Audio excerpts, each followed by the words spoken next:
तुका म्हणे नववीर भक्ती जाणे तोची शुद्ध आणि कनये माझे म्हणा लोका पंडित शहाणा पांडुरंगा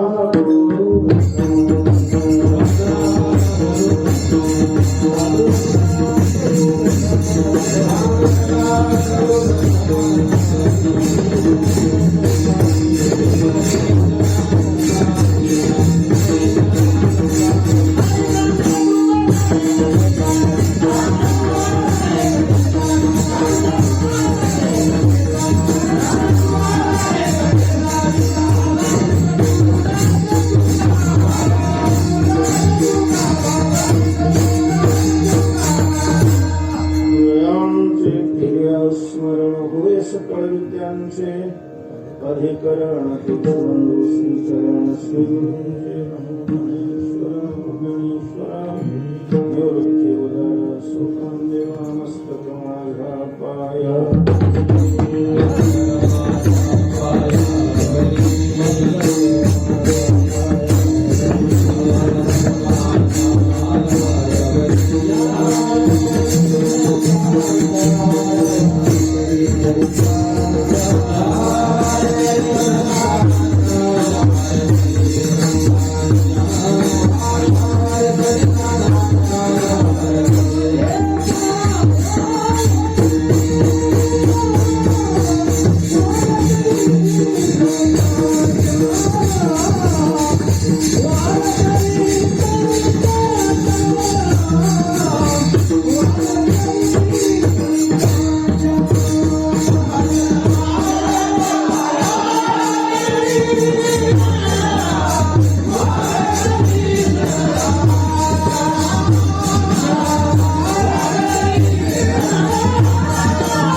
जीवहाणा तोची देवाचा पुतळा आणि कनये माझ्या मना हो का पंडित शहा श्रवंत श्री जगद्गुरु तुकोबाराय या अभंगातून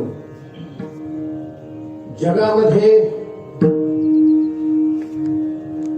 भाग्यवंत धन्य आदर्श अशा प्रकारचं व्यक्तिमत्व कोणाचे याविषयीची मीमांसा करतो.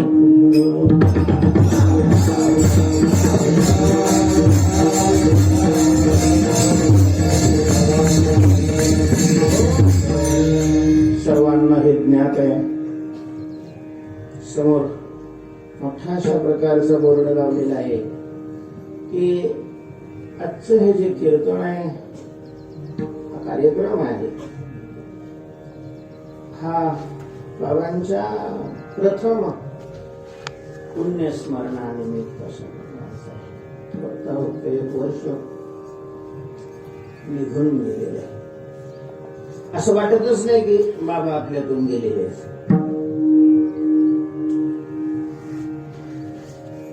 खूप उशिरा आमचा आणि त्यांचा संबंध आहे. परमपूजनीय वैकुंठवासी नारायणगिरी महाराज गेल्यानंतर बाबा इकडे आश्रमाकडे विठ्ठल असतात.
ते असते तर मी बोललोय नसतो,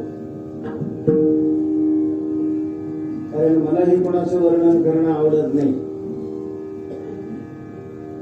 आणि बाबांचाही हा गुण होता की त्यांचं वर्णन करणं त्यांनाही आवडत.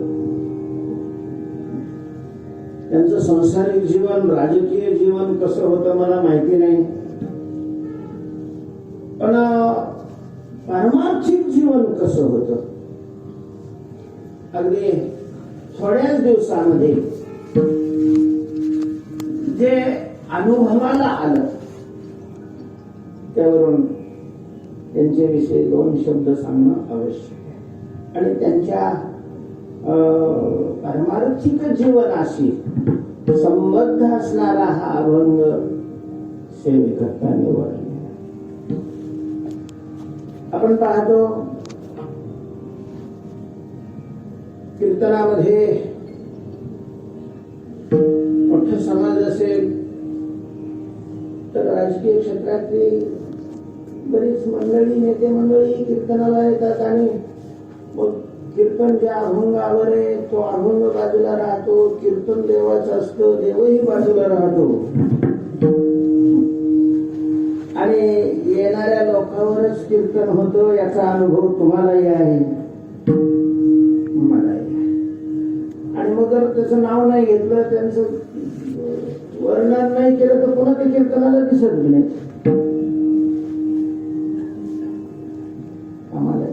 असा सर्रास प्रकार आहे. कीर्तनाच्या दृष्टीने ते वाईट आहे, ज्याचं वर्णन केलं जातं त्या नेत्याच्याही दृष्टीनं ते वाईट आहे आणि करणाऱ्याच्या दृष्टीनं वाईट आहे.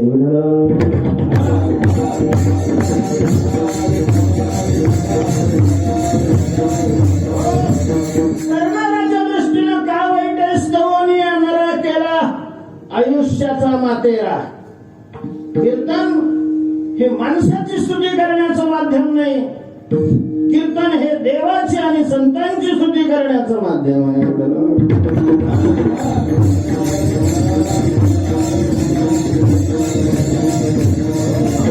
म्हणून तुकोबारांनी म्हटलेलं आहे नरस्तुती आणि कथेचा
नको होऊ देऊ. होण्याची शक्यता आहे, पण तू माझ्यावर विशेष कृपा कर आणि या दोन गोष्टी माझ्याकडून घडू देऊ नको.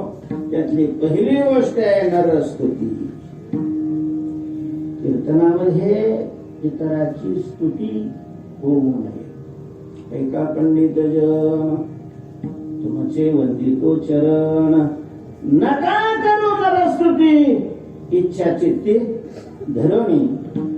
अर्थात पांडुरंगाशिवाय इतराची स्तुती करणं हे हभ करता वेश्येचा धंदा करणं.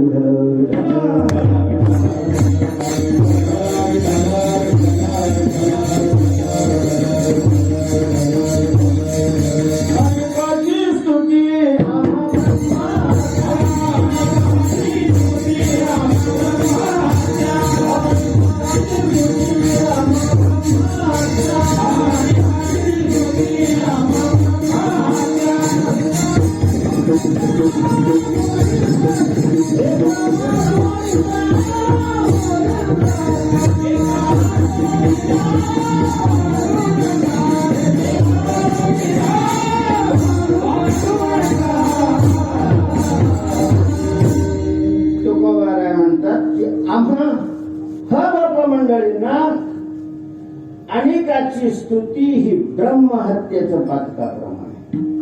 पांडुरंगाशिवाय दुसऱ्याची स्तुती नाही. तुकाराम महाराज म्हणतात हा अभंग तुकोबाऱ्यांचा आहे. त्यांना तुकोबाऱ्याच मान्य नसतील त्यांचा काही प्रश्न नाही, त्याने याच्यावर आक्षेप घेतला तर चालेल, पण त्याला तुकोबाऱ्या मान्य आहे, त्याला तोंड दाबून हे स्वीकारावं लागेल, मान्य करावं लागेल. म्हणजे स्तुती करणं, स्तुती करणारा करता हे वाईट आहे. स्तुती करणं हे स्तुती ऐकणारा करता हे वाईट आहे. साधूकडून सन्मानाची स्तुतीची अपेक्षा करू नये, करू नका, करू नका. संतापाशी जो ते इच्छिती सन्मान. स्तुती केल्यानंतर काय होतं, का वाईट आहे त्याची स्तुती केली जाते त्याच्याकरता. तुकोबारायांनी एका ठिकाणी कुणी साधू त्यांची स्तुती करत होते, तुकोबाराय म्हणतात नका करू स्तुती माझी संतजनी. का? होईल या वचनी अभिमान. स्तुतीनं, कारण स्तुती केली जाते ती काय आत्म्याची केली जात नाही. हे सत्स्वरूप आहे, हे चित स्वरूप आहे, हे आनंद स्वरूप आहे, हे व्यापक आहे, अशी स्तुती केली जाते. त्याच्या देहाला धरून त्याच्या कुलाची, त्याच्या संपत्तीची, त्याच्या दातृत्वाची, त्याच्या कशाची तरी स्तुती केली जाते. आणि त्यामुळं अहंकार पुष्ट होतो. ज्या अहंकाराने आजपर्यंत अनंत वेळेला जन्म मरण घ्यायला लावले, कितीतरी दुःखामध्ये अशा प्रकारचं पचवलं, तो अहंकार या स्तुतीमुळं पुष्ट होतो. हे लोकांना कळत नाही, पण लोकांना कळत नसलं तरी स्तुती करणाराला कळावं. त्यालाही कळत नसेल तर त्याला कीर्तन करण्याचाच अधिकार नाही.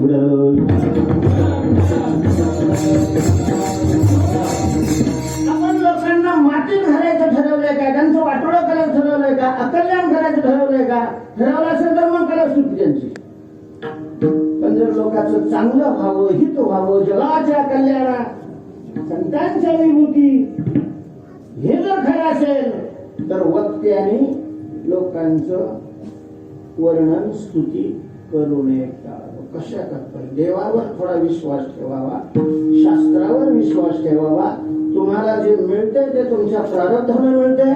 जे कार्यक्रम होतात ते कार्यक्रम व्हावे अशी देवाची इच्छा आहे, आणि तो करवतोय. याने नाही दिलं तर त्याचा बाप दुसरा येऊन उभा राहील की नाही, अनुभव घेऊन पहा. त्यामुळे कीर्तनामध्ये स्तुती ज्याची केली जाते त्याचंही वाटोळ आहे, आणि जो स्तुती करतो त्याचंही वाटोळ आहे.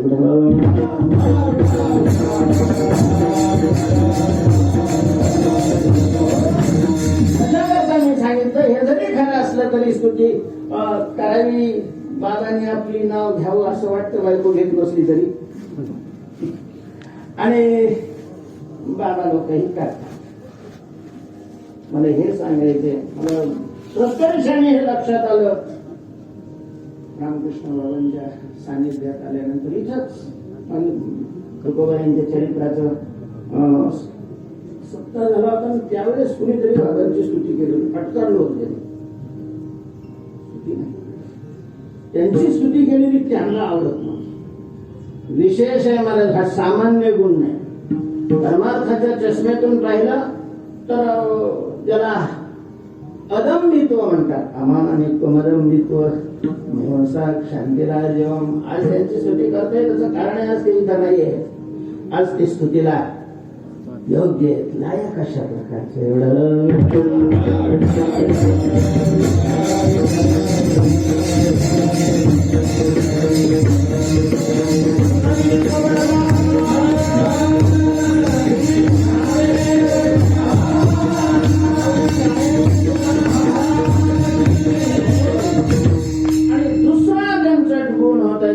पूर्वीचं आयुष्य कसं होतं मला माहिती नाही, पण आज त्याने आपलं पूर्ण जीवन हे भक्तीला वाहून घेतलं होतं, वाहून घेतलं.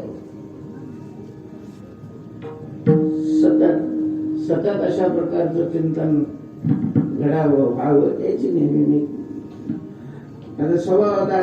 नेहमी काचकं पुचकं बोलायचं. निवडणूक आली काय, तुम्हाला काय प्रचाराला करता महाराज लोक लागतात की काय, असं मुद्दाम बोलायचं त्यांना. आपण ते स्पष्ट रंगलेलं होतं. भागवत असलं स्वतः तर बसायचेच, पण घरच्या सगळ्यांना घेऊन बसायचे. त्यांची इच्छा होती की नव्हती हे माहिती नाही, पण बसा मला बसा, ऐका ऐका म्हणाला घेऊन बसायचे. तर असं चित्त भक्तीमध्ये रंगलेलं होतं. आणि अशा प्रकारे भक्तीत त्याचं चित्त रंगलेलं आहे. भक्तीचं जीवन असणार भगवत विषय प्रेम, त्या प्रेमाचा जो अनुभव येतोय तुकोबाराय अभंगाच्या प्रथम चरणात.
बाबांचा पारमार्थिक जीवनाविषयी किती संबंध होता याची साक्ष ही संत मंडळी त्यांच्या प्रथम पुण्य स्मरणानिमित्त या ठिकाणी उपस्थित आहेत.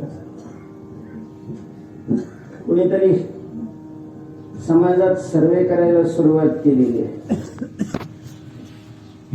भाग्यवंत कोण आहे याविषयी अलीकडे कुठलाही विषय घेऊन माणसं त्याच्या अंतापर्यंत पोहोचण्याचा प्रयत्न करतात. त्याला भाग्यवंत या विषयावर PhD करायची होती. आणि त्यामुळं मग भाग्यवंताचं लक्षण काय आहे, भाग्यवंताचं स्वरूप काय आहे, कोण भाग्यवंत आहे याविषयी समाजामध्ये जी ज्येष्ठ श्रेष्ठ मंडळी प्रत्येक क्षेत्रातली त्यांच्या मुलाखती घ्यायला त्यांनी सुरुवात केली की तुमच्या दृष्टीनं भाग्यवंत कोण आहे, तुमच्या दृष्टीनं भाग्यवंत. तसं भाग्यवंताविषयी समाजामध्ये विप्रतिपत्ती आहे, एक मत नाही, वेगवेगळी काय आहेत.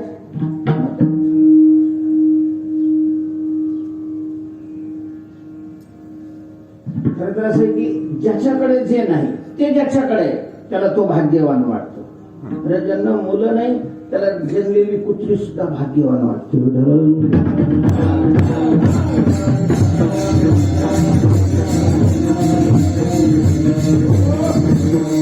दशरथाचं वाक्य आहे, मुलं झालेली नव्हती त्या काळातलं.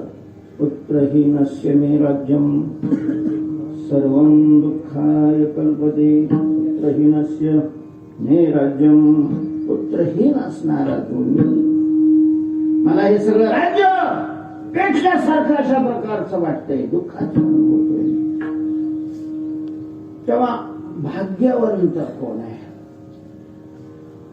याविषयीची त्यांनी मत सुरुवात केली. राजकीय क्षेत्रात मोठे असलेले त्यांची मतं घेतली, संसारात शेती क्षेत्रामध्ये तज्ञ असलेले त्यांची मतं घेतलेली आहेत, व्यापारातील तज्ञ त्यांची मतं घेतली. अशी मतं गोळा करत करत परमार्थ क्षेत्रामध्ये तज्ञ असणारे तुकाराम तुकोबाराय हे परमार्थातले पारखी, नुसते परमार्थ करणारे नाही, परमार्थातली ज्यांना नजर प्राप्त झालेली आहे परमार्थ, आणि परमार्थामध्ये रंगलेला वास्तव कोण आहे याची नजर आलेली आहे. तुकोबाराने स्पष्ट म्हटलेलं होतं की या परमार्थ क्षेत्रामध्ये, साधूच्या क्षेत्रामध्ये, संतांच्या क्षेत्रामध्ये तोपर्यंत त्यांनी ओळखपत्र काढावे.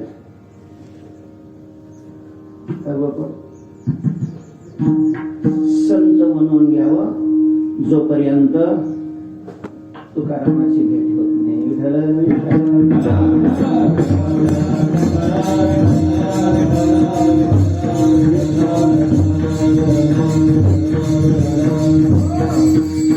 जोवरी तोवरी सांगती संतपणाच्या गोष्टी जव तुकया सवे भेटी झाली नाही. तर परमार्थ क्षेत्रातले उच्च अशा प्रकारचे थोर महात्मे तुकोबाराय होते. ही मंडळी तुकोबारायांच्याकडे आली आणि त्यांनी विचारलं, महाराज भाग्यवंत कोण याविषयी आम्ही समाजातली मत एकत्र करत आहोत. पोलखोल 24ला मतदान आहे तरी पोलखोलवाल्याचे धंदे सुरू झाले.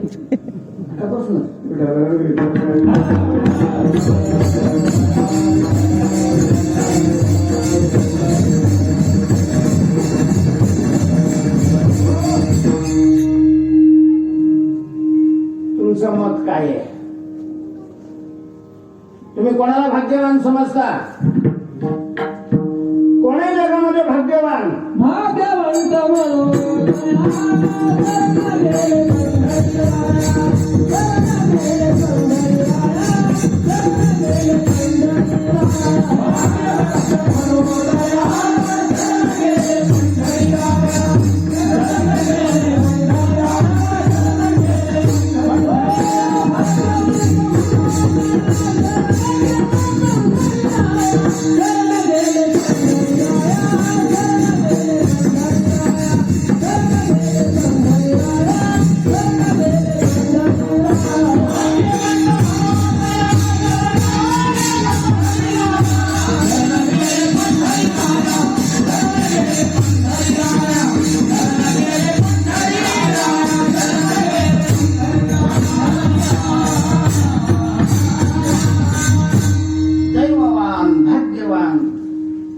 पर्यायी शब्द आहे.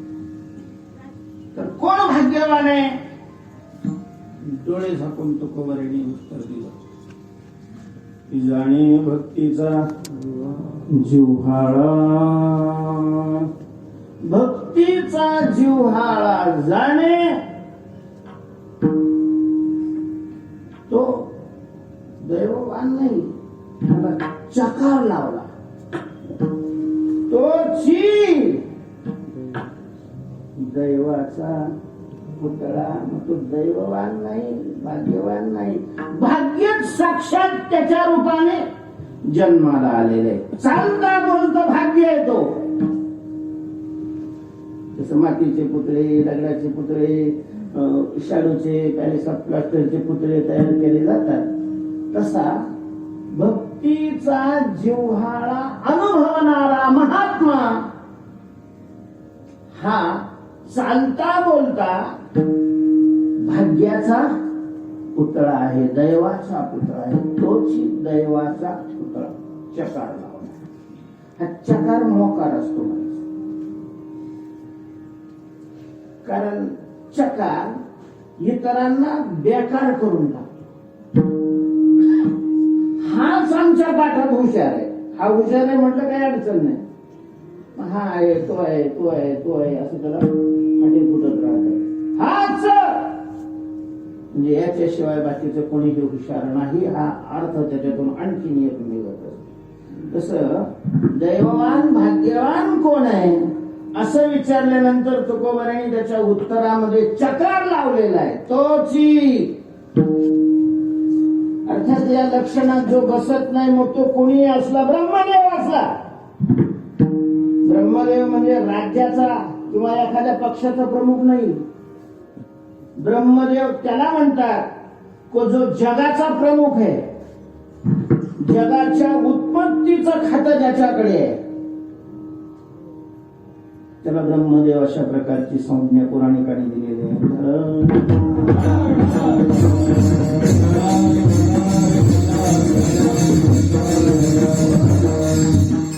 अग सृष्टीची वेळे प्रियोत्तमा जया नाम म्हणती ब्रह्मा. कारण ब्रह्म ईश्वर जगाची उत्पत्ती करू लागला की त्याला ब्रह्मदेव अशा प्रकारचं नाव. म्हणजे जगाचा कॅबिनेट मंत्री, जगाची सत्ता, उत्पत्तीची सत्ता सगळी ज्याच्या हातामध्ये ताब्यामध्ये. कधी कल्पना केली का किती फॅक्टरी असतील त्याच्यात? जगामध्ये जी शरीर उत्पन्न होतात त्या शरीराचे प्रकार 84 लाख आहेत. आणि एका एका प्रकारामध्ये असंख्य अशा प्रकारची शरीर आहेत. असंख्य. किती असतील लाल मुंग्या हे गावात? कोण वर्णन करू शकतो? माणसाची तरी खाणेसुमारी केली जाते. इतर जे प्राणी आहेत, इतर जे योनी आहेत, इतर जी शरीर आहेत तर त्यांची खाणेसुमारीही कोणी करू शकत नाही. अशा सगळ्या जगातील शरीराच्या उत्पत्तीचं खातं ज्याच्याकडे. कल्पना आहे तुम्हाला?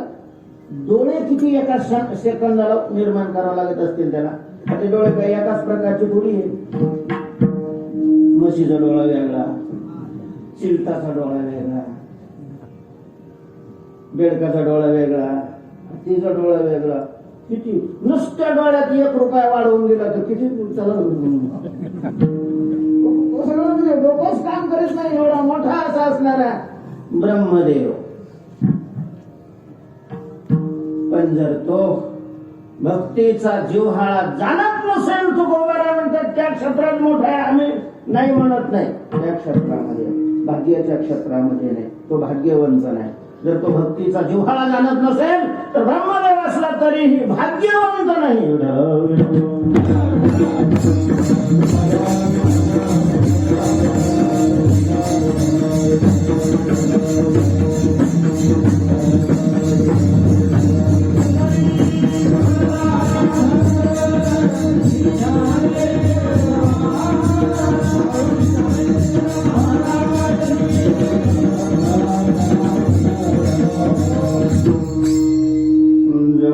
भक्तीचा जिव्हाळा, भक्तीचा जिव्हाळा.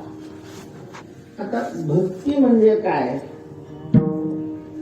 आणि भक्तीचं जिव्हाळ्याचं स्वरूप काय आणि जाणे या शब्दाचा या ठिकाणी काय भाव असावा? जाणे भक्तीचा जिव्हाळा म्हणजे नेमकं काय? भक्ती म्हणजे काय? मला वाटतं आपण महाराष्ट्रामध्ये आणि ज्ञानोबा तुकोबा यांच्या नंतर आपल्याला जन्म मिळालेला आहे. त्यामुळं भक्तीचं किमान बाह्य स्वरूप हे माहिती नाही असा मनुष्य असू शकत नाही. भक्तीचे 9 अंग आहेत. श्रवणम, कीर्तनम, विष्णोः स्मरणम, पादसेवनम, अर्चनम, वंदनम, दास्यम, सख्यम, आत्मनिवेदनम. श्रवण भक्तीपासून आत्मनिवेदन भक्तीपर्यंत ची जी क्रिया आहे हे भक्तीचं बाह्य अशा प्रकार. तसं भक्ती शब्दाचा अर्थ आहे भज धातूपासून भक्ती शब्द तयार झालेला आहे आणि भज सेवाया. सेवा या अर्थी भज धातू आहे. सेवा, पण ती सेवा काही भाषे करते देवाची सेवा. मग कुठल्याही प्रकारची असली तरी देवाची सेवा ही भक्ती आहे. देवाचं अंगण झाडणं ही भक्ती आहे, देवाकरता फुलं तोडणं ही भक्ती आहे, देवाकरता फुलं लावणं ही भक्ती आहे, देवाच्या भजनाकरता अंथरून टाकणं भक्ती आहे, त्यांच्याकरता स्वयंपाक करणं भक्ती आहे, अर्थात तिथली घाण उचलणं ही भक्ती आहे. ज्या कृतीचा उद्देश देव आहे ती कुठलीही कृती कशात जमा होते? भक्तीमध्ये. आणि ज्या कृतीचा उद्देश देव नाही, संसाराचा एखादा घटक आहे, ती कुठलीही कृती भक्तीत मोडली जात नाही.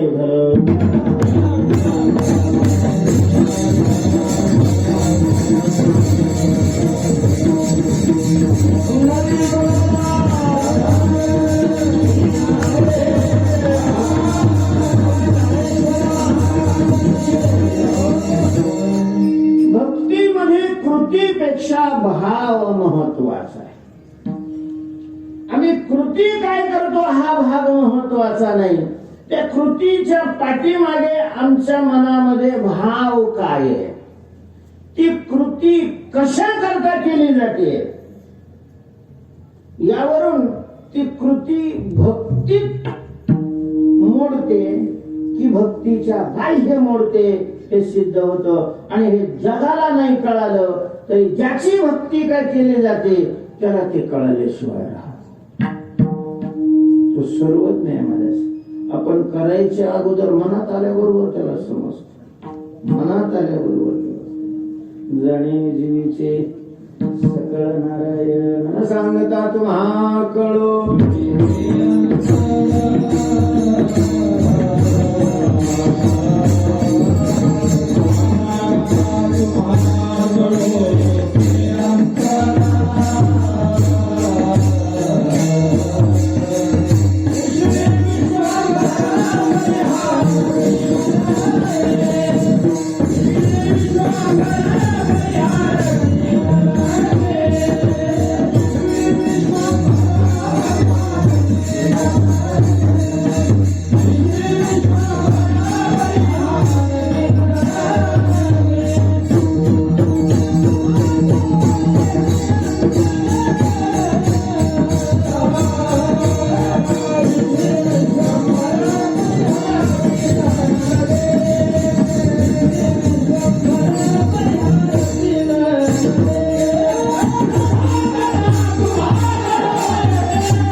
जगाला नाही कळणार, एखाद्या विषयी जगाला नाही कळणार, कारण आमची नाटकं इतकी हुबेहूब असतात. आमचे फसतील याच्यात आश्चर्य नाही, जवळचे सुद्धा फसतात. बरं, आता अलीकडे पूर्वी फक्त ते नटच नाटक करत होते, आता घरात सगळ्यालाच नाटक करायला लागतात. तर वेळ आहे सगळे. बायको पुढं नवरा नाटक करतो, नवऱ्या पुढं बायको नाटक करते, पोरा पुढं आई बाप नाटक करतात, आई बापा पुढं पोरं नाटक करतात. अशा नसा नसामध्ये नाटक करणं आमच्या घुसलेलं आहे. आणि मग आम्ही त्या सवयीप्रमाणे देवापुढेही नाटक करायचा प्रयत्न करतो. तुकोबाराय सांगतात दुसरीकडे चालत तिथे नाही उपयोग व्हायचा, कारण सोंगी छंदे काही देव जोडे ऐसे नाही. सोंगानी छंदानी देवाची कृपा होईल, देव प्राप्त होईल असा इथं भाग नाही. एवढा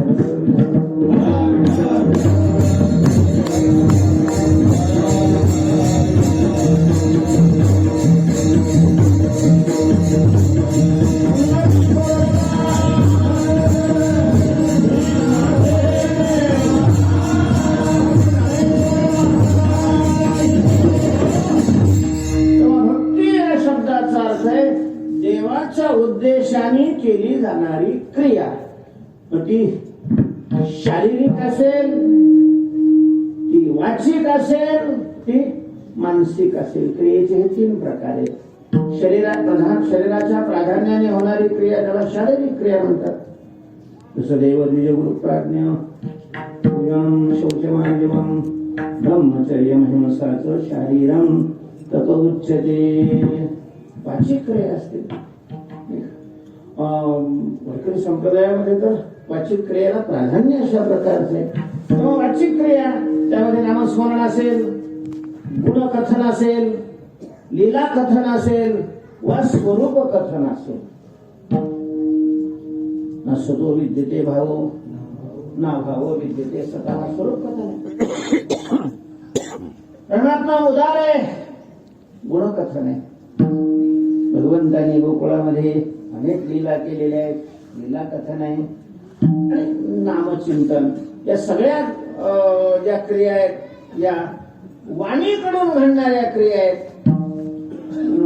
त्याला वाचिक कर्म अशा प्रकारचं म्हणतात. आणि वाणीही शांत आहे, शरीरही शांत आहे, पण मन अशा प्रकारचं वेगवेगळं चिंतन करतं. त्याला मानसिक क्रिया म्हणतात. असं मानसिक क्रिया असो, वाचिक क्रिया असो वा शारीरिक क्रिया असो, ती देवाच्या उद्देशाने केली जात असेल तर क्रिया कोणती असली तरी महाराज भक्ती घडते. तर मला आश्चर्य वाटेल, संत मालिकेमध्ये मांस विक्रीचा धंदा करणारे एक महात्मे होते, ज्यांचं नाव सज्जन कसाई होतं. सज्जन कसाई कारण त्यांचा जन्मच कसाईच्या कुलामध्ये झाला. आणि मग वाडवडिलापासून तो धंदा चालू होता. ते कापीत नव्हते, पण कापून आणून ते आणले आणि विकायचे. नामचिंतन मुखात आहे. मनामध्ये पांडुरंगाचं ध्यान आहे. ओडिसा प्रांतातले होते. जगन्नाथावर श्रद्धा भक्ती होती. आणि विक्री धंदा मात्र मांस विक्री. आता लक्ष धंद्यात नाही, लक्ष पांडुरंगाकडे. मग गिराईक फायदा नाही घेणार तर गिराईक कसं काय. आता माणसं हुशार खूप झाले. हुशार झाले म्हणजे लोकाला कसं फसवायचं याची कला प्राप्त झालेली आहे. हुशार म्हणजे प्रामाणिक नाही.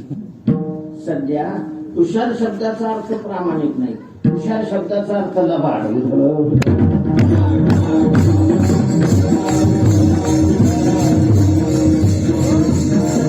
पैसे दिले त्या 1 किलो, त्याने पैसे मोजावे का नाही 1 किलोचे आहे काय नाही. बरं टाकले गल्ल्यामध्ये की 1 किलो द्यायचे. आणि म्हणून त्यांना त्या धंद्यामध्ये मदत करण्याकरता भगवान स्वतः तिथे जाऊन बसले. शाळीग्रामाच्या दुकानात त्या पारड्यामध्ये अवर्ण सारखं होण्याकरता तो शाळीग्राम ठेवलेला. आणि मग ते यांनी कोणतंही माप टाकलं आणि गिराईकांनी कितीही द्या म्हटलं तरी हे माप तितकंच असायचं जेवढं पैसे दिलेले. अर्धा किलोचे त्यांनी पैसे दिलेले असले तो 1 किलो म्हणला आणि यांनी 1 किलोचं माप टाकलं तरी ते माप मात्र अर्धाच किलो करायचं. एक वैष्णव महात्मा त्या रस्त्याने चाललेले होते. सहज त्यांचं लक्ष गेलं आणि शाळीग्राम पाहिला. शाळीग्रामाचं असे प्राणप्रतिष्ठा नाही लागत. शाळीग्रामाला प्राणप्रतिष्ठा न करता विष्णू भगवंताचं त्या ठिकाणी अस्तित्व विराजमानत्व असतं. इतर मूर्तीला प्राणप्रतिष्ठा केल्यानंतर देवत्व येतं. शाळीग्रामाला देवत्व येण्याकरता प्राणप्रतिष्ठा करावी लागत नाही. स्वयं अशा प्रकारचं देवत्व आहे.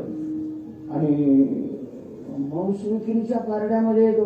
तोबा तोबा तोबा तोबा. साधू असले तरी त्यांनी बाकीचा सगळे लज्जा वगैरे बाजूला सारली. तिथं गेले आणि सांगितलं बाबा दगड केवढ्याला देतो सांग. साधू महाराज साधू पाहिल्यावर त्यांनी दंडावर घातले. महाराज त्याला कशाला केवढा पाहिजे तुम्हाला लागतो का. म्हणे हा लागतो. घेऊन जा. घेऊन टाकला महाराज. गंगेवर आले. आता सगळ्या घाणीचे हात वगैरे त्याला लागलेले. 108 वेळेला त्या गंगेच्या वाळूने घासलेले. दुधाने अभिषेक केला, दह्याने अभिषेक केला, अक्षराने अभिषेक केला, आमच्या मधाने अभिषेक. असं हजारो वेळेला त्याला अभिषेक करून गंगेच्या पाण्याने धुतलेलं होतं. पवित्र झाले असं वाटलं. मग पूजा केलेली आहे. नैवेद्य दाखवला. जेवण करून नुसतं झाडाखाली पडले होते. मध्ये स्वप्न पडलं आणि स्वप्नात भगवान आलेले. त्यांनी सांगितलं अरे हे बावड्या, माझ्या भक्तापासून तू मला दूर का केलं? खडबडूनच झाली तिकडं तिकडं पाहत कुणीच नाहीये. भक्तापासून मी याला दूर केलं. कोणत्या भक्तापासून दूर केलं? भाषाला काही की आपल्याला पुन्हा झोपले. पुण्याच्या वेळेला तर मला भगवान हृदय घेऊनच गेले. तू आत्ताची आत्ता मला पुन्हा माझ्या भक्ताच्या जवळ नेऊन ठेवलंस तर बरं, नाही तर हे काय का कोरोना व्हायची गरजच नाही. इथंच त्या डोक्यात गदा घालतो. घाबरले महाराज. पुन्हा तो 40 ग्राम घेऊन तिथं दुकानात गेले. महाराज हा 40 ग्राम तुम्हाला घ्या, प्रत्यक्ष देव आहे हा, म्हणून मी तुमच्यापासून घेतला होता, पण देवाला तुमच्याशिवाय करमत नाहीये, तो तुमच्या जवळ राहण्याची अपेक्षा करतो. हे त्यांना कळालं. मग त्यांनी ते दुकान वगैरे सोडून दिलं. कशा करता सांगतो? कृती काय होती त्यांची? मांस विक्री करत. पण ती भक्ती ठरली आणि भगवान एवढे प्रसन्न आहेत की तिथून बाजूला हलायला त्यांची इच्छा नाहीये. आम्ही कीर्तन करतो, काय असेल ते त्याला माहिती. देवा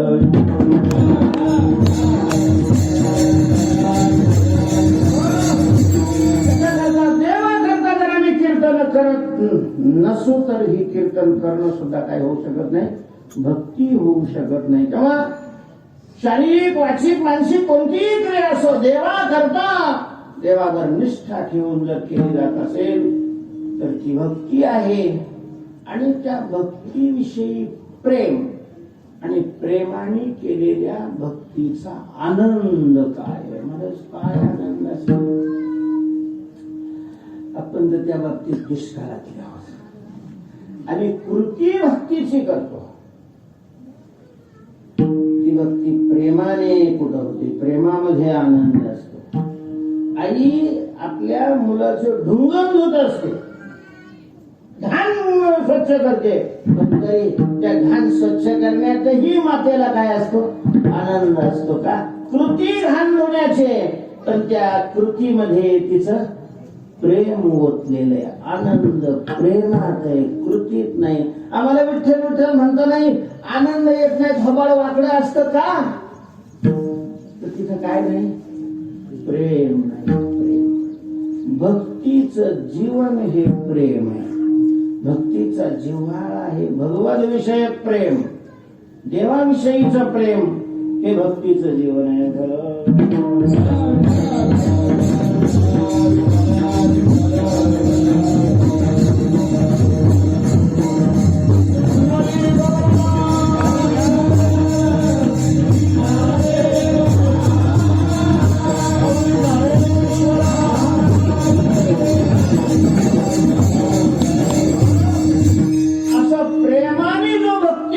आणि त्या भक्तीचा आनंद उपभोगतोय त्याला जाणे भक्तीचा जिव्हाळा अशा प्रकारचं म्हटलं जातं.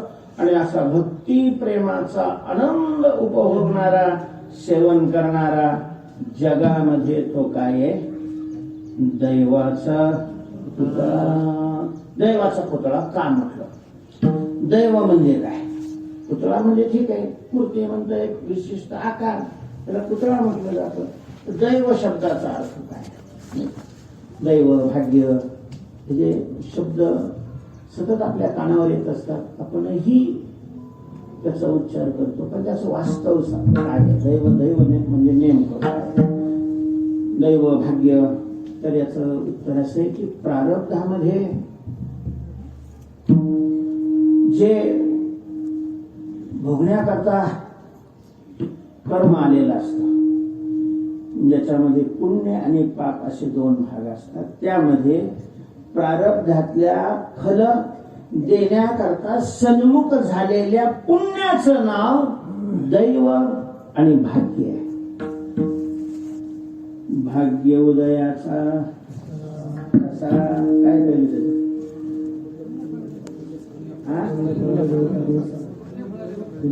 पुण्य फळे बहुता दिसा, भाग्य उदयाचा तसा.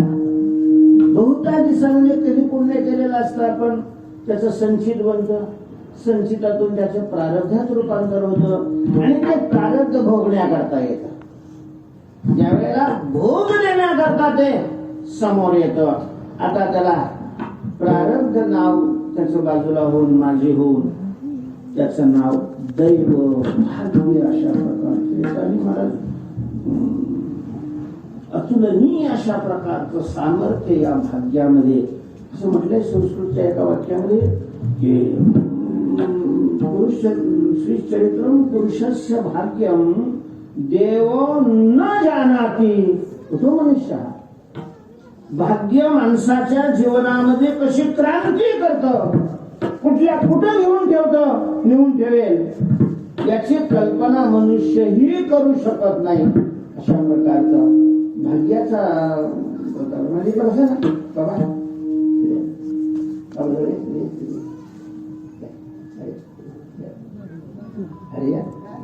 अरे बहिणाबाई याच्यावर बाबा तुमच्याकडे आम्ही बहिणाबाई म्हणून पाहतो.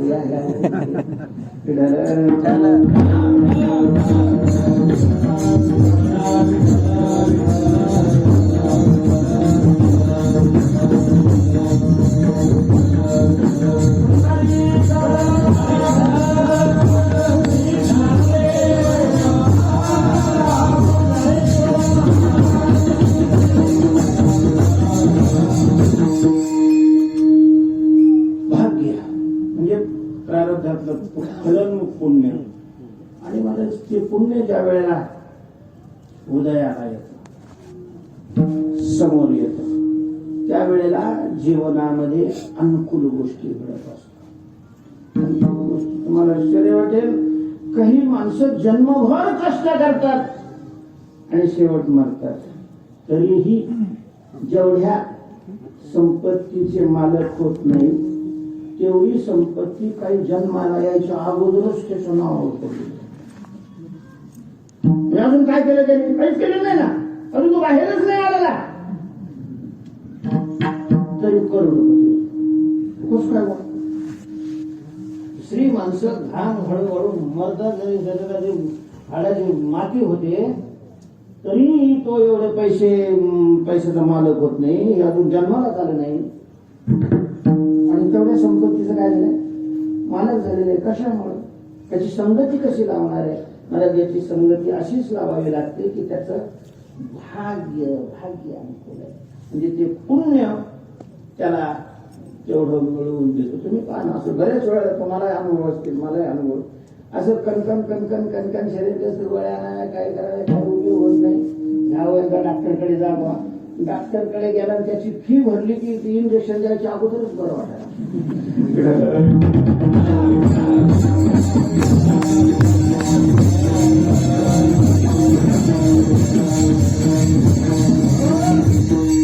प्रारब्ध मानावंच लागतं, दैव मानावं लागतं, त्यालाच दैव म्हणतात. अनुकूल प्रारब्ध म्हणजेच दैव, पुण्य. पण जसं पुण्य असेल तशा प्रकारची फल. सामान्य पुण्य असेल तर सामान्य फल मिळतात, विशेष पुण्य असेल तर विशेष फल मिळतात. देवाचं नाव तोंडातून येण्याकरता किती पुण्य लागतं सांगतात. जन्म जन्मांतरी असेल पुण्य सामग्री. त्यांच्या सगळे घरातले नाव हे काय करत नाही, करील कस काय? टाटे लावला देईल प्रारब्धात पाप आहे, कस काय येईल त्याच्या कवडात नाव घेत नाहीये. काही शहाणपण आहे असं नाही, त्याच्या प्रारब्धातलं पाप आहे. पापिया चांडाळा हरिकथा नावडे शास्त्राचे हे सिद्धांत आहे. भगवंताची भक्ती होण्याकरता महाराज पुण्यच असावं लागतं. पुण्य असल्याशिवाय भक्ती करण्याची बुद्धीच माणसाला निर्माण होत नाही. बुद्धी निर्माण झाली तरी प्रत्यक्ष पुण्य असल्याशिवाय ती भक्ती जीवनामध्ये आपल्याकडून घडली जात नाही. जन्म जन्मांतरी असेल पुण्य सामग्री तरीच येईल जीवनावे नामच काय एक वेळ येईल. जन्म सहस्री ओळखीजे एक वेळ यावया म्हणतात. हजारो जन्म उपासना करावी त्या पुण्याने मग भगवंताचं नाम येतं. बहुत सुकृताची जोडी म्हणून विठ्ठल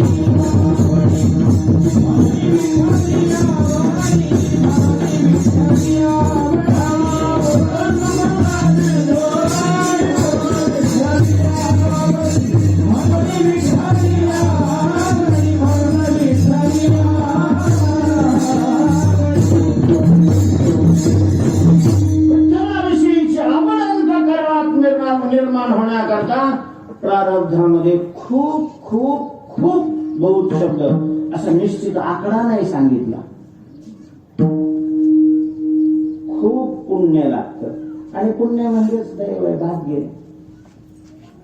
एकदा येण्याकरता आणि अखंड त्यांच्या मुखात नाम आहे, त्या नामस्मरणाचा आनंद जे भोगतात किती पुण्य असेल. म्हणून तुकोबाराने म्हटलेलं आहे, तोची दैवाचा पुतळा एक भाग. म्हणजे प्रारब्धात पुण्य असावं लागतं. परंतु प्रारब्धात पुण्य असेल, भगवत विषयक प्रेम निर्माण झालं. जेव्हा प्रेम निर्माण होतं त्याला सांगावंच लागतं. कपड्याला साबण लावायचं काही सांगावं लागतं, तिथं प्रेम आहे. देवाचं नाव घ्या सांगावं लागतं, तिथं प्रेम नाही. पण जेव्हा प्रेम अंतःकरणामध्ये निर्माण होतो, नको म्हणून म्हणावं लागतं, त्याच्यावर जबरदस्ती केली तरी तो सोडत नाही. आणि मग एकदा नाव घेतलं प्रेमाने तर एवढं पुण्य तयार होतं की याची कोणी गणना करू शकत नाही. हरिमुखे म्हणा पुण्याची गणना, ज्याच्या मुखातून अखंड नामचिंतन चालू आहे, किती पुण्य निर्माण होत असेल. का म्हणून नाही भागवतोची दैवाचा पुतळा. अशा प्रकारे आजी दैवाने युक्त, वर्तमान दैवाने माझी दैवाने युक्त आणि भावी जे दैवानेही युक्त, पुण्याने युक्त हे महात्म्य असतात. म्हणून तोची दैवाचा पुतळा तो भाग्यवान आहे. तो दैववान अशा प्रकारचा आहे जो भक्ती प्रेमाचा आनंद अनुभवतो. बाबांनी तो शेवट खूप प्रयत्न केलेला आहे. म्हणून हा चिंतनाला घेतला. बस त्याच्याशिवाय बाकीचं काही असलं तरी तुकोबार आहे. भाग्यवान दैववान म्हणून तो माझ्या मनाला येत नाही. आणि कनय माझ्या मना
पहिला शब्द वापरलेला आहे तोची. तरी पण यांनी थोडंसं घातलं म्हणून डोकं अजून दुसरं नाही. बाकीच्या क्षेत्रातले तर नाहीच, पण याच क्षेत्रातले जे पंडित आहेत, विद्वान आहेत, कलाकार आहेत, कीर्तनकार आहेत, हे ज्यांना प्राप्त आहे ते तुकोबारांतर मला माझ्या मनाला नाही येते. असतील त्यांचं पुण्य असेल, लोक त्यांना मानतही असतील, पण त्यांना दैवाचा पुतळा म्हणावं एवढ्या लायकीचे ते नक्कीच नाही. आणि त्यांनाही माझे म्हणा अनेक कोण ते सोडून दुसरे सगळेच अनेक मध्ये येतात.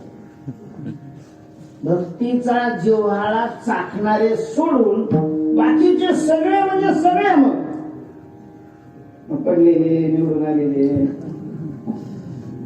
शेती करणारे, व्यापार करणारे, नोकऱ्या करणारे, कीर्तन करणारे, सगळे बाकीचे सगळ्यातच घेतले, त्याच्यात काही नाही. आणि या शब्दाने सगळे सगळे घेतलेले. आणि तुकोबारांनी आपली अनिरसता त्यांच्याविषयी दाखवलेले माझ्या मनामध्ये भाग्यवान म्हणून ते त्यांना म्हणायला माझं मन झालं नाही. आता ते नाही काय माणसं जे सत्यवादी असतात ना ते बाकीच्या कशाला नाही किंमत देत. नाही किंमत जे आहे दुसऱ्याला नाही.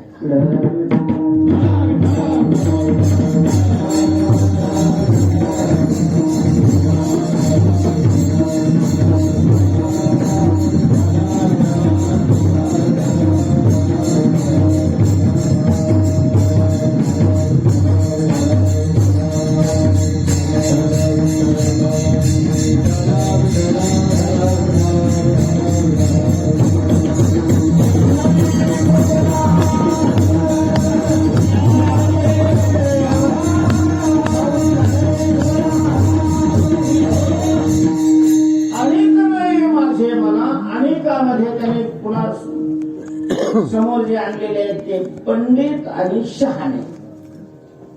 हो का? पंडित शहाणा. तो पंडित असो किंवा शहाणा असो, नाही का? शास्त्रातला जो जाणकार असतो त्याला पंडित म्हणतात आणि व्यवहारातला जो जाणकार असतो त्याला शहाणा म्हटलं जातं. शहाणा आणि पंडित याच्यात काय फरक आहे तर शास्त्रामध्ये जे तज्ञ आहेत, दर्शनामध्ये त्यांना पंडित म्हटलं जातं.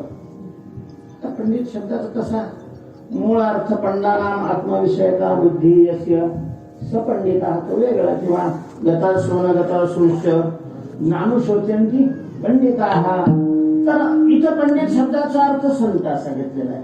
पण पंडित शब्द व्यवहारामध्ये जे शास्त्रातले तज्ञ आहेत, विद्वान आहेत, ज्यांना समन्वय करता येतो, कसलीही शंका राहत नाही, दुसऱ्याची ठेवत नाही, शंकेचं सगळ्या निरसन करता येतं, त्यांना पंडित म्हटलं जातं. पण हे पंडित भाजी घ्यायला गेले तर भाजी विकणारे लोक त्यांना फसवू शकते. ते शास्त्रातले शहाणे असतात, व्यवहारातले नाही. व्यवहारातले शहाणे वेगळे, व्यवहारातले शहाणे शास्त्रात मूर्ख असतात, पण मग व्यवहारात शहाणे असतात. म्हणून व्यवहारातला तज्ञ त्याला शहाणा म्हणावं आणि शास्त्रातला तज्ञ त्याला पंडित म्हणावं. तुकोबारांनी भक्ती प्रेमाचा अनुभव जर आलेला नसेल, भक्ती प्रेमाचा आनंद जर लुटीत नसेल तर त्याला भाग्यवान म्हणायला माझी जीभ धजत नाही. का नाही तुकोबार आहे? लोक किती मानतात त्याला, मान्य आहे मला, लोक मानतात त्यांना, मग भाग्यवान का म्हणत नाही? तर त्याचं कारण आहे. काय कारण आहे तर त्याचा आतला ताप गेलेला नसतो, अशांत असतात, अस्थिर चित्त असतात. काय वाटतं तुम्हाला? म्हणजे एक कथा मी ऐकली होती, अमेरिकेमध्ये विकसित राष्ट्र आहेत, पैशाला काही कमी नाहीये, कोटी कोटी किमतीच्या गाडी घेऊन झाडणारे लोक तिथे जातात आणि झाडून पुन्हा परत येतात. अशा प्रकारचा तो विकसित असलेला त्या ठिकाणी दवाखाने आपल्यापेक्षा जास्त आहेत आणि विशेष म्हणजे आपल्याकडं शरीराचे दवाखाने आहेत जास्त, तिकडं मानसिक तज्ञ रोगाचे जास्त डॉक्टर आहेत, त्यांच्या फी पण मोठ्या. तर असं एका तज्ञ, मानसिक तज्ञ आणि प्रख्यात डॉक्टरकडे एक व्यक्ती आली. त्यांनी पाहिलेलं, बोला काय नाव आहे तुमचं, नाव वगैरे लिहून घेतलं, काय प्रॉब्लेम आहे, आणि तिथं प्रत्यक्ष औषध देण्यापेक्षा सल्ल्याचेच पैसे जास्त असतात. सल्ला फार महत्वाचा. तुमचा प्रॉब्लेम काय, कशाची अडचण आहे? ती म्हणे अडचणच कशाची नाही, पैशाला कमी नाही, मला प्रसिद्धी आहे. आणि मग पैसा असल्यानंतर बाकीचं सगळं राहतच, काय राहत नाही. मग दवाखान्यात आला तुम्ही? हो म्हटले. बेचैन जास्त राहतं. मग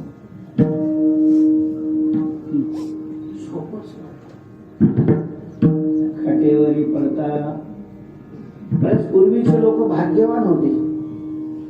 त्यांना राहायला सिमेंट कॉन्क्रीटची घरं नव्हती. आता त्यासारखे तळलेले तुळलेले पदार्थ ते खात नव्हते, साधं जीवन जगत होते. तरीही भाग्यवानच मानावं लागेल का? तर त्यांना पोट भरण्याकरता दिवसभर कष्ट करावं लागत होतं आणि त्या कष्ट करण्यात त्यांचा वेळ जात होता.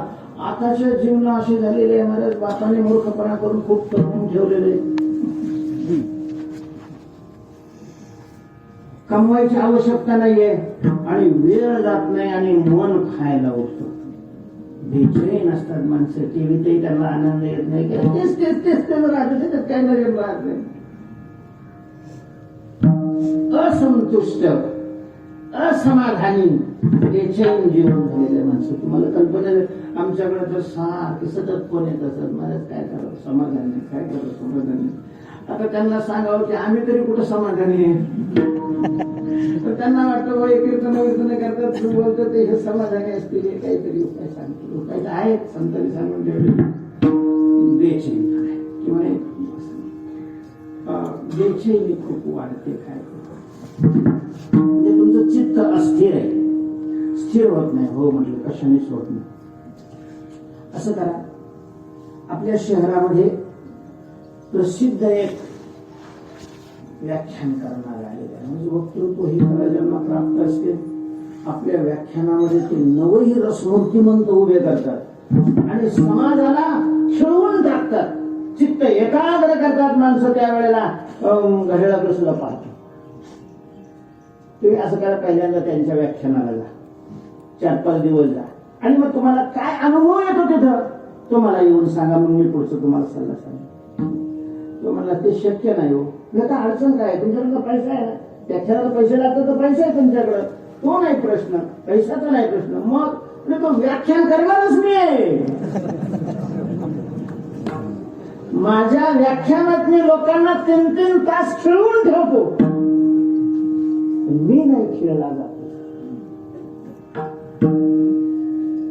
म्हणून तो कोबारा म्हणतात, अशांत जीवन जगणाऱ्या माणसाला भाग्यवान म्हणण्या इतका मूर्ख मी नाही.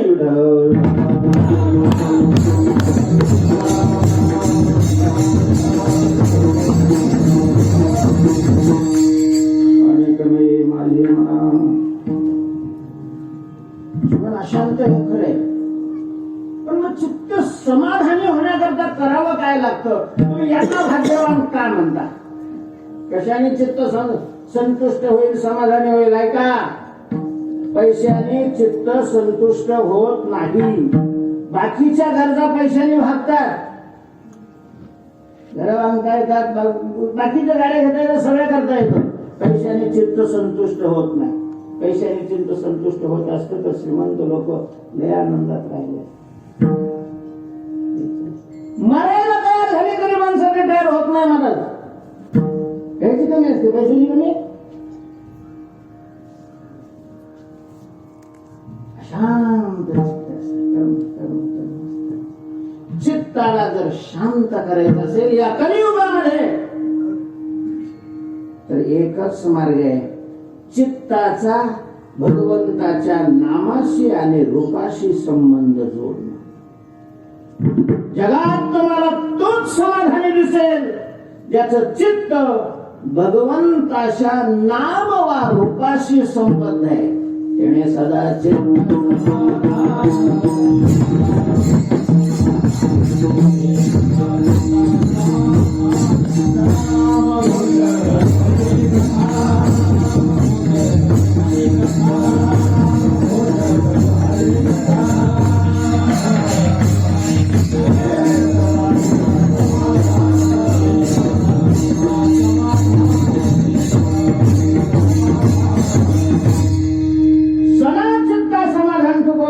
त्यांना विचारलं, महाराज कशा पैसे नाही तुमच्याकडे? गाडी तर नाही पण सायकल सुद्धा नव्हती तुकाराम महाराज. आम्ही सदैव सगळे काही संबंधच नव्हता, पण चित्त समाधानी होतं. आमच्याकडे एवढंही आम्हाला समाधान नाही आणि तुम्ही सतत समाधानी का? त्याचं कारण तुकोबारांनी सांगितले. साधारण घोष करू आम्ही सतत भगवंताच्या नामाचा घोष करतो, कथा करतो आणि त्यामुळं आमचं चित्त कधी मधी नाही सदा सदा समाधानी. आणि म्हणून जे भक्तीचा जिव्हाळा जाणतात म्हणजे काय आहे तिसऱ्या चरणाचा नामरूपी जडले चित्त, नामरूपी जडले चित्त,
प्राप्त करून देणारं भगवंताचं नाम आहे, भगवंताचं रूप आहे. तुकोबारे म्हणतात म्हणून तुम्ही मान्य करा असं नाही, अनुभव घ्या ना, अनुभव घ्या. आजपर्यंत 70-80 वर्ष तुम्ही वाटोळं केलंय, मातीत घातलेले आहेत, 1 वर्ष जाऊ द्या आणि फक्त दररोज भगवंताच्या रूपाचं आणि नामाचं चित्ताने चिंतन करा आणि घ्या अनुभव. शांती त्या चित्तामध्ये आलेली आहे किंवा नाही. चित्त शांत व्हावं, तळमळ नष्ट व्हावी असं वाटत असेल तर बँकेत फिक्स टाकून नाही उपयोग होत. पहिलं लोकांना वाटायचं आता बँकाच डुबायला लागल्या मला. ज्यांनी जन्मभर एक रुपया पण दुसरा पोराला सुद्धा रडत असताना असे गोळा करून ठेवली त्यांची अख्खी बँक कसं होत असेल त्याचं. मला तर वाटतं त्या जन्मात तरी तो भुताड होऊन पुन्हा मागे लागेल त्यांच्या.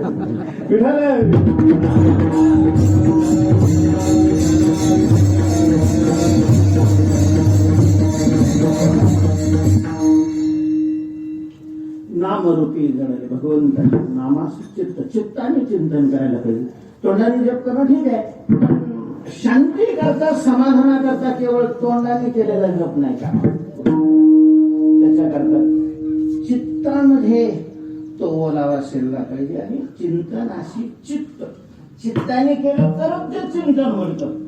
तेव्हा नामरूपी जडले चित्त, भगवंताच्या नामाशी आणि रूपाशी ज्याचं चित्त जडलेलं आहे, त्याची वेल्डिंग झालेली. चित्त भगवंताच्या नामाला आणि रूपाला सोडून राहतच नाही. येत का म्हणे आम्हा देवाचा संगात नाही विसंमत येरा बस तो अर्थात या सगळ्याच सार शेवटच्या चरणात. तुका म्हणे तुका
भक्ती जाणे तो शुद्ध आहे, पवित्र आहे. भक्ती जाणे तो शुद्ध आहे. वैष्णव चांभार धन्य त्याची माता, शुद्ध उभयता कुळे दोन्ही. तुकोबरेंच्या चष्म्यावर भक्तीचा रंग चढलेला होता. भक्ती जिथे आहे तिथं तुकोबर आहे, लोळण घेत असत. मग व्यक्ती कोण आहे काही संबंध नाही. त्याची परिस्थिती काय, त्याची जात काय आहे, त्याचं वय काय आहे, त्याचे बाकीचे कर्म आहे, तुकोबरांना काही घेणं नाही. भक्ती भक्ती भक्ती ज्याच्या ठिकाणी नोविना भक्ती मध्ये जो रंगलेला आहे. कोणी सांगणार असतं तर प्रेमाने ऐकतोय, ऐकणार असेल तर स्वतः सांगतोय. श्रवणम कीर्तनम. ज्यावेळेला सांगणारा ऐकणारा नसेल त्यावेळेला भगवंताच्या नामाचं स्मरण माळा अशा प्रकारची चालू असते. अनुवर्तन विष्णू हो स्मरणम पादसेवनम.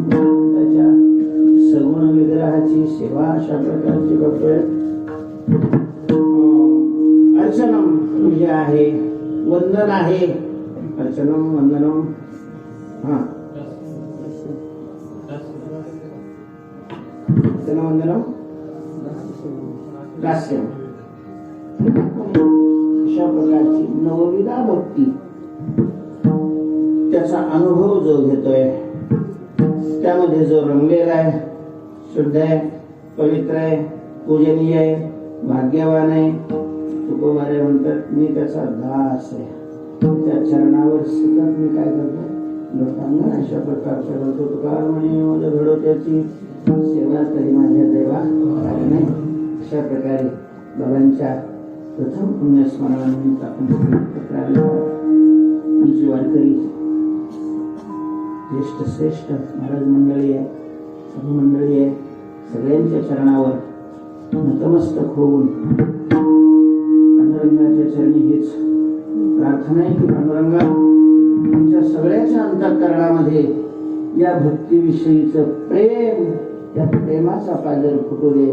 आणि या भाग्यवंतामध्ये आमचाही नंबर अशा प्रकारचा लागू दे. करुणी उचित हृदयात सुर करून या आज बाबांच्या चरणी दंडवत करून मी माझी सेवा आटपतोय. गणेश्वर